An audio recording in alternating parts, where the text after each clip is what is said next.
दोस्तों आज हम बात करेंगे फायर पंप का ऑटोमेशन किस प्रकार से किया जाता है। ऑटोमेशन कहने का मतलब है कि कौन सा पंप कितने केजी पे स्टार्ट होता है और कौन सा पंप कितने केजी पे बंद होता है, या इसी को फायर पंप प्रेशर सेटिंग भी कहा जाता है कि हमें फायर पंप्स की प्रेशर सेटिंग किस प्रकार से करनी चाहिए ताकि हमारा पंप एक सेट किए प्रेशर पे स्टार्ट हो सके और उस सेट किए प्रेशर पे बंद हो सके।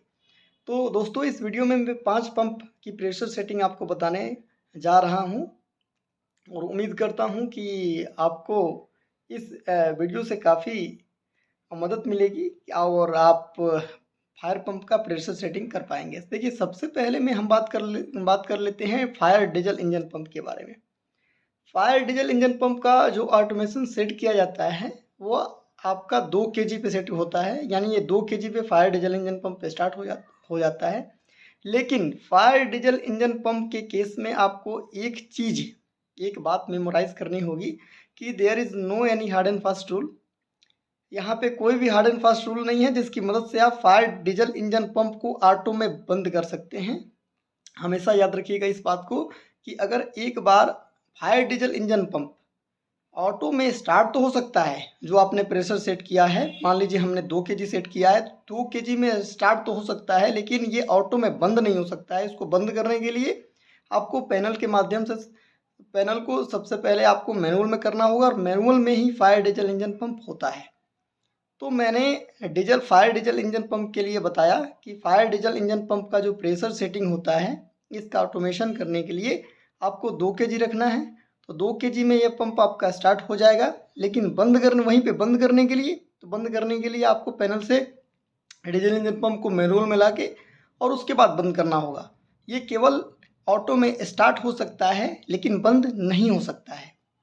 अब आइए सेकेंड पंप की हम बात कर लेते हैं, फायर जॉकी पंप। ये बहुत ही इंपॉर्टेंट पंप है और fire diesel engine pump fire jockey pump का जो ऑटोमेशन होता है, यानी ये 5.5 केजी पे ये पंप स्टार्ट हो जाता है और हम इसमें 1 केजी का डिफरेंस रखते हैं। यानी अगर ये पंप 5.5 केजी पे स्टार्ट होता है तो ये बंद 6.5 केजी पे होगा।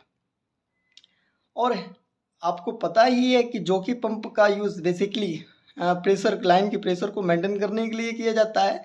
तो हम इसके बीच में 1 केजी का डिफरेंस रखते हैं कि फायर जॉकी पंप आपका 5.5 केजी पे स्टार्ट होगा और 1 केजी यानी कि 6.5 पे ये फायर जॉकी पंप आपका स्विच कर जाएगा।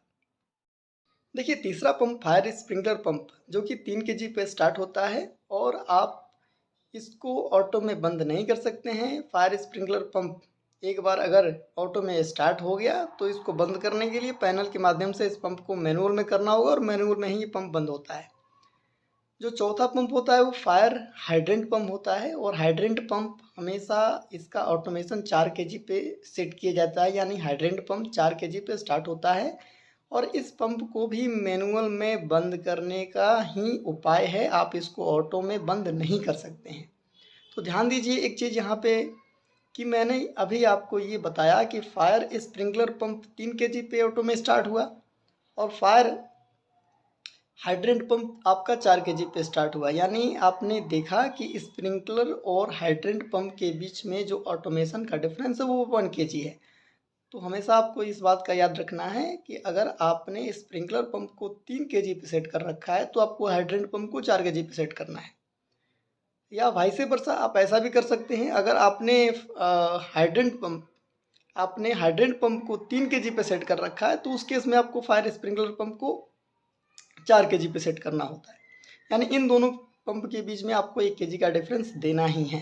अब देखिए मैंने फायर स्प्रिंकलर पंप और फायर हाइड्रेंट पंप इन दोनों का ऑटोमेशन मैंने बता दिया। अब मेरा पांचवा पंप है फायर बूस्टर पंप। तो देखिए फायर बूस्टर पंप का ऑटोमेशन किस प्रकार से किया जाता है। फायर बूस्टर पंप हमेशा 2 केजी पे सेट किया जाता है, यानी ये 2 केजी पे ये पंप आपका स्टार्ट हो जाता है और 3.5 केजी पे 3.5 केजी पे फायर बूस्टर पंप बंद हो जाता है।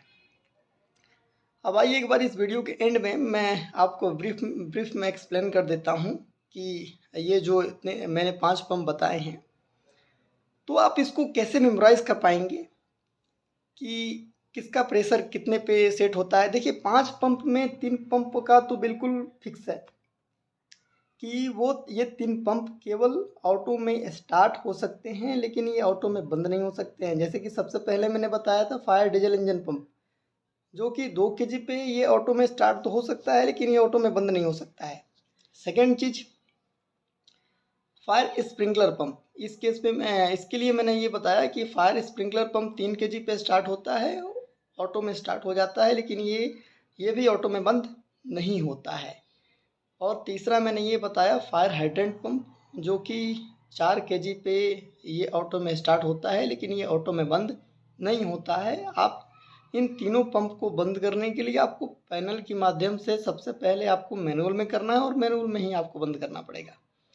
अब इन तीनों के अलावा आपके सिर्फ 2 ही पंप रह जाते हैं। चौथा जोकी पंप और बूस्टर पंप। तो जोकी पंप के केस में आपको याद रखना है कि ये 5.5 केजी पे स्टार्ट होता है और 6.5 केजी पे बंद होता है, लेकिन ये चीज़ साइड टू साइड एज पर साइड कंडीशन वेरी हो सकती है, यानी अलग हो सकती है एज पर देयर रिक्वायरमेंट। और 5वां पंप मैंने ये बताया है फायर बूस्टर पंप, जो कि 2 केजी पे स्टार्ट होता है और 3.5 केजी पे जाके बंद होता है। तो आई होप दैट आपको फायर ऑटोमेशन यानी फायर पंप की प्रेशर सेटिंग किस प्रकार से की जाती है, कौन सा पंप कितने केजी पे सेट किया जाता है, तो ये चीज़ आपको समझ में आ गई हो। अगर आपकी कोई क्यूरीज है तो आप नीचे कमेंट सेक्शन में डाल सकते हैं। Thanking you for watching this video and holding your patience. मिलते हैं नेक्स्ट वीडियो।